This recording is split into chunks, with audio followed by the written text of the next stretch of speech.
ጉድበል ጎንደር ያሰኘ ዜና ከፋኖ መንደር ተሰምቷል። የመከላከያ ሰራዊቱ በባህር ዳር ዙሪያ ከፋኖ ታጣቂዎች ጋር ውጊያ ማድረጉ ሲሰማ የፋኖ የፕሮፓጋንዳ ልሳናት በበኩላቸው ፋኖ ጸረ ድሮን መሳሪያ ታጥቋል የሚል ሳቅ የሚጭር መረጃ እያሰራጩ ነው።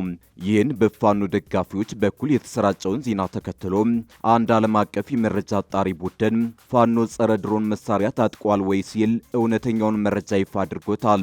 ባህር ዳር ዙሪያን ጨምሮ በጎንደርና ጎጃም ቀጠናዎች ውጊያዎች ቀጥለዋል። ታደምጡታላችሁ። ህወሓት ለጄኔራል ጻድቃንና ጌታቸው ረዳ ጥሪ ያቀረበ። ለጦርነት እየተዘጋጀ የሚገኘው ቡድኑ ከ4 ኪሎ በወልቃይት ጉዳይ የተወሰነውን ውሳኔ ተከትሎ ወደ አዲስ አበባ የኮበለሉ የቀድሞ አመራሮቹ ከጎኑ እንዲሰለፉ ጠይቋል። በተጨማሪም ፌዴሬሽን ምክር ቤት የወሰነውን ውሳኔ ትግራይን የሚያጠፋ ውሳኔ ሲል ገልጾታል። እንመለስበታለን። አሜሪካ ስለ ኢትዮ ኤርትራ ውጥረት ዝምታዋን ሰበረች። የነጩ ቤተ መንግስት ተደማጭ የሆነ አንድ የጥናት ተቋም አብይና ኢሳያስ ወደ ጦርነት ለመግባት እድላቸው ዝቅተኛ ነው ሲል ግምገማውን አስቀምጧል። ነገር ግን ግጭት የሚቀሰቀስ ከሆነ እጅግ አውዳሚ ይሆናል ሲል አስጠንቅቋል። በዝርዝር እናስደምጣቸዋለን። ጄኔራሎቹ ላይ ማዕቀብ ተጣለ። የመንግስታቱ ድርጅት ጄኔራል ዳገሎን ጨምሮ በሱዳን ፈጥኖ ድራሽ ኃይል መሪዎች ላይ ማዕቀብ መጣሉ ታውቋል። እናስደምጣቸዋለን። አክብሮታዊ ሰላምታችን በያላችሁበት የዓለም ዳርቻ ይድረሳችሁ። የተወደዳችሁ የአንድ አፍታ ሚዲያ ቤተሰቦች ከአንድ አፍታ ላሁን መደመጥ አለባቸው ያልናቸውን ዜናዎች ወደ እናንተ የምናደርስበት ሰዓት ላይ ተገኝተናል። አብራችሁን ትቆዩ ዘንድ ግብዣችን ነው።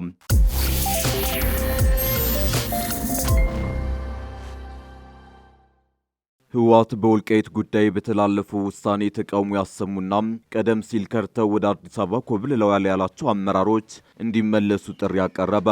የህወሓት ምክትል ሊቀመንበሩ በቡድኑ ልሳን ወይን በኩል በወቅታዊ ጉዳዮች ላይ በሰጡት መግለጫ ከፌዴራል መንግስት ጎን የተሰለፉት እነ ጄኔራል ጻድቃንና ጌታቸው ረዳ ቁርጡን አውቀው ወደ መቀሌ እንዲመለሱ ጥሪ አቅርበዋል። የህወሓቱ ምክትል ሊቀመንበር በወልቃይት ላይ ከፌዴራል መንግስት የተሰጠው አዲስ ውሳኔ ተው አዲስ አበባ የገቡትን ጨምሮ በአንድነት እንድንቆም አድርጎናል ብለዋል። ህወሓት በካሃዲነት የፈረጃቸው አዲስ አበባ የከተሙት የቀድሞ አመራሮቹና አፋር ክልል የመሸገው የራሱ ተገንጣይ ታጣቂ ቡድን የሄዱበትን መንገድ ልክ አለመሆኑን የፌዴሬሽን ምክር ቤት ውሳኔ ማረጋገጫ ነው ብለዋል። አማኑኤል የፌዴሬሽን ምክር ቤት አወዛጋቢ አካባቢዎች ከትግራይ ተነጥለው በቀጥታ ምርጫ በፓርላማ እንዲወከሉ መወሰኑ ትግራይን የማጥፋት ጉዞ ነው ብለውታል። ውሳኔው የትግራይ ፖለቲካ ኃይሎች በአንድነት አቋም መያዛቸውን የገለጹ ሲሆን በግዴለሽነትም ይሁን በመደናገር የኢትዮጵያን መንግስት ፍላጎት ለማስፈጸም ሲረባረቡ የነበሩ ጭምር አሁን በአንድነት ድምፅ አቋማቸውን መግለጻቸው የሚደነቅ ነው ብለዋል። አማኑኤል የፌዴራል መንግስት ፍላጎት ለማስፈጸም ሲረባረቡ ነበር ያሉት ህወሓትን ተቃውሞ አዲስ አበባ የከተሙትን ነው። ከመቀሌ ሸሽተው አዲስ አበባ የገቡት የትግራይ ፖለቲከኞች ከፌዴራል መንግስት ጋር እየሰሩ ቢሆንም በአወዛጋቢ አካባቢዎች ላይ የተላለፈውን ውሳኔ ውድቅ አድርገውታል። እንደ ጄኔራል ጻድቃን ያሉ አካላት የፌዴራል መንግስት ተፈናቃዮችን እንዳይመለሱ እንቅፋት ሆኖ አያውቅም ባሉ ማግስት የተሰጠው ውሳኔ አጋልጧቸዋል ሲሉም አክለዋል። ከትግራይ ወገን ሆኖ ተፈናቃዮች እንዳይመለሱ የኢትዮጵያ መንግስት አላስተጓጎለም ማለት ክህደት ብቻ ሳይሆን ነገ በህግ እንዳይጠየቅ ዋስትና የሚሆኑ ሰነዶችን እያስቀመጠ ነው ብለዋል። አማኑኤል በትግራይ ላይ የማይነጥፍ ጥላቻ አለው ያሉት የኢትዮጵያ መንግስት የትግራይን ኃይል ሳያንበረክክ እንደማይተኛም የታወቀ ነው ብለዋል። የጠቅላይ ሚኒስትር አብይ አህመድ አስተዳደር አብረውት የቆሙትን ተጋሮች ጭምር ቢሆን አይምራቸውም ሲሉ እንደተለመደው ጠንካራ ወንጀል አቅርበዋል። ህዝብህ እየተሰቃየ ሀገርህ እየተበተነች ከህዝብህ ጎን ከመቆም ይልቅ ከአጥቂህ ጎን ተሰልፎ መከላከል ታሪካዊ ክህደት ነው ሲሉ እነ ጌታቸው ረዳን ከሰዋል። ከኢትዮጵያ መንግስት ጋር በጋራ መስራት በፕሪቶሪያው ስምምነትም የሚደገፍ መሆኑን የገለጹት አማኑኤል ነገር ግን የኢትዮጵያን መንግስት ወክሎ መሟገትና መስራት ግልጽ ክህደት ነው ብለዋል። ትግራይ እንዳታገግም የተወረረ መሬቷና የተፈናቀለ ህዝቧ እንዳይመለስ እያደረገ ያለው የኢትዮጵያ መንግስት ሆኖ ሳለ እንቅፋት አልሆነም በማለት ጥፋተኛውን ለማዳን የሚደረግ ጥረት ክህደት ነው ሲሉም አክለዋል። ጉድበል ጎንደር ያሰኘ ዜና ከፋኖ መንደር ተሰምቷል።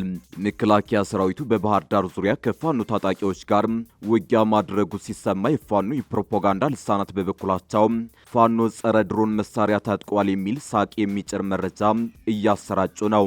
ይህን በፋኖ ደጋፊዎች በኩል የተሰራጨውን ዜና ተከትሎ አንድ ዓለም አቀፍ የመረጃ አጣሪ ቡድን ፋኖ ጸረ ድሮን መሳሪያ ታጥቋል ወይ ሲል እውነተኛውን መረጃ ይፋ አድርጎታል። ባህር ዳር ዙሪያን ጨምሮ በጎንደርና ጎጃም ቀጠናዎች ውጊያዎች ቀጥለዋል።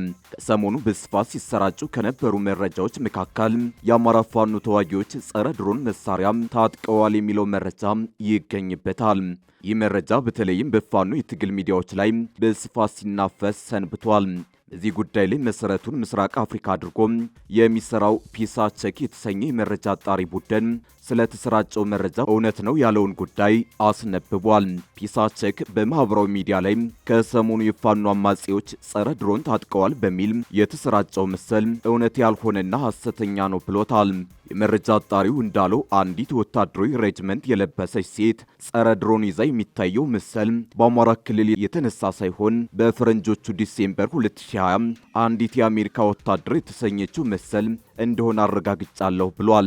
በአሁኑ ወቅት በአፍሪካ ቀንድ የተፈጠረውን ውጥረትና የኃይል አሰላለፍ ተከትሎ ከኢትዮጵያ መንግስት በተቃራኒ የቆሙ የመካከለኛው ምስራቅ ሀገራት እንደ ፋኖ ያሉ ታጣቂዎችን ሊደግፉ ይችላሉ በሚል ትንታኔዎች እየተሰሙ ነው። ከሰሞኑ ፋኖ ጸረ ድሮን ታጠቀ በሚል የተሰራጨው ከእውነት የራቀ መረጃ ይህንኑ የአፍሪካ ቀንድ ትኩሳት ተንተርሶ የተፈጠረ የፕሮፓጋንዳ ጨዋታ እንደሆነ በርካቶች ይናገራሉ። ይህ በእንዲህ እንዳለ የመከላከያ ሰራዊት በባህር ዳር ዙሪያ ጽንፈኛ ሲል በጠራው የፋኖ ታጣቂዎች ላይ ድንገተኛ ጥቃት ማድረሱን ተናገረ። በርካታ ጦር መሳሪያዎችንም ማርካለሁ ብሏል። በሰሜን ጎጃም ዞን ባህር ዳር ዙሪያ ወረዳ ውጊያ ማድረጉን የምስራቅ እዝ አስታውቋል። በዚህ ውጊያ የተለያዩ የጦር መሳሪያዎችን እንደማረከ እዙ ገልጿል።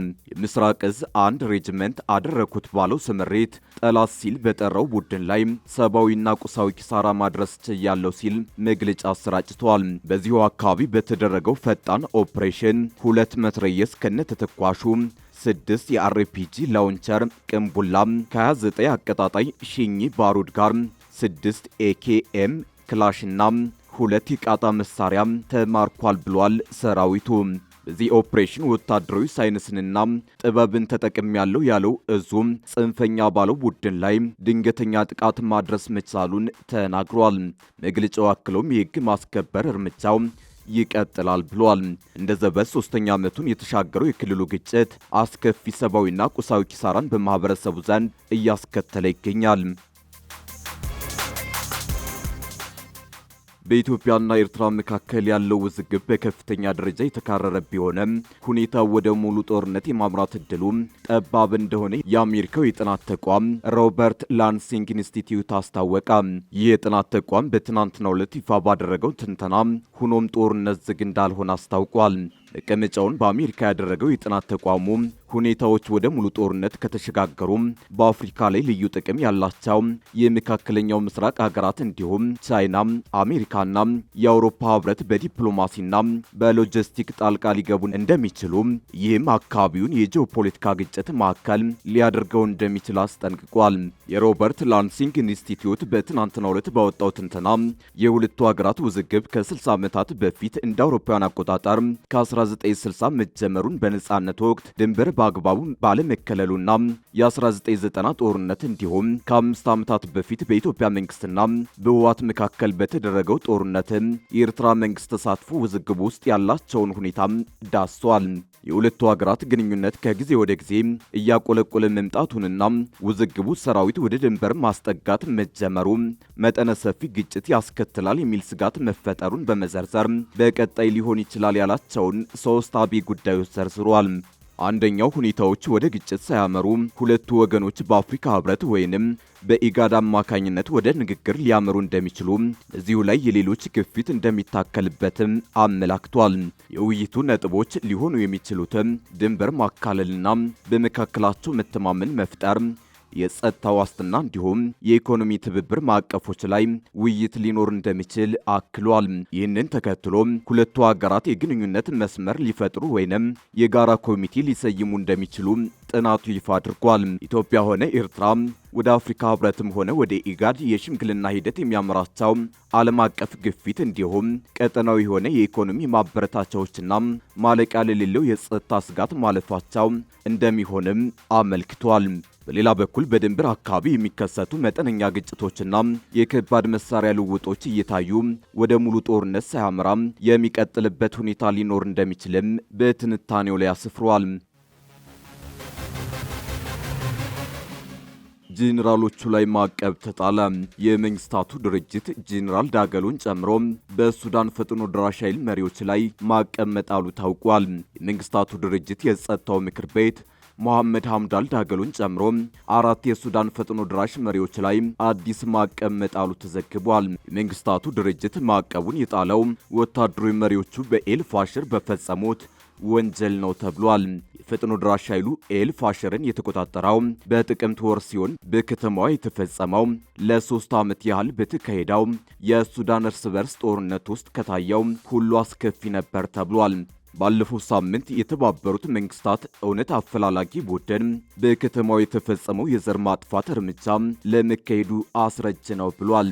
በኤልፋሽር የጅምላ ግድያን ጨምሮ ማንነት ተኮር ግድያ መካሄዳቸውን በመጥቀስ ሐምዳል ዳገሎን ጨምሮ 4 የፈጥኖ ድራሽ አባላት ማዕቀብ ተጥሎባቸዋል። ከዳገሎ በተጨማሪ የኤልፋሽር ነፍስ በላ በሚል ቅጽል ስሙ የሚታወቀው አቡሉሉ ማዕቀብ ከተጣለባቸው መካከል ይገኛል። ጄኔራል ዳገሎ ማዕቀብ ሲጣልባቸው ይህ ለአራተኛ ጊዜ ነው። ከዚህን ቀደም አሜሪካ፣ ዩናይትድ ኪንግደም እንዲሁም የአውሮፓ ህብረት ማዕቀብ ጥለውባቸዋል። ከዚህ በተጨማሪም አሜሪካና ብሪታንያ በሶስቱ አዛዦች ላይ ማዕቀብ ጥለዋል። ሱዳን በሀገሪቱ ጦርና በፈጥኖ ደራሽ ኃይሉ መካከል በተፈጠረው የስልጣን ሽኩቻ ምክንያት በተቀሰቀሰው የእርስ በርስ ጦርነት ዝግ ከሆነች 3 ዓመት ሊሞላት ተቃርቧል። እየተካሄደ ያለው የእርስ በርስ ጦርነት በመቶ ሺዎች የሚቆጠሩ ሰዎችን የገደለ ሲሆን ከ13 ሚሊዮን በላይ የሚሆኑ ሰዎችን ደግሞ ከቀያቸው አፈናቅሏል። በሴቶች በወንዶችና በህፃናት ላይ በስፋት የሚፈጸሙ ወሲባዊ ጥቃቶችን እንደ ጦር መሳሪያ ጥቅም ላይ ውለዋል። ሁሉም ተፋላሚ ወገኖች አርኤስኤፍም የሱዳን ጦር በእነዚህ ወንጀሎች ይከሰሳሉ። አሜሪካና ሂውማን ራይትስ ዎችም አርኤስኤፍና አጋሮቹ በምዕራባዊ ዳርፉር ግዛት በሚኖሩ ማሳሊት ህዝቦች እንዲሁም አረብ ያልሆኑ ማህበረሰቦች ላይ የዘር ማጥፋት እንደፈጸሙ ያምናሉ።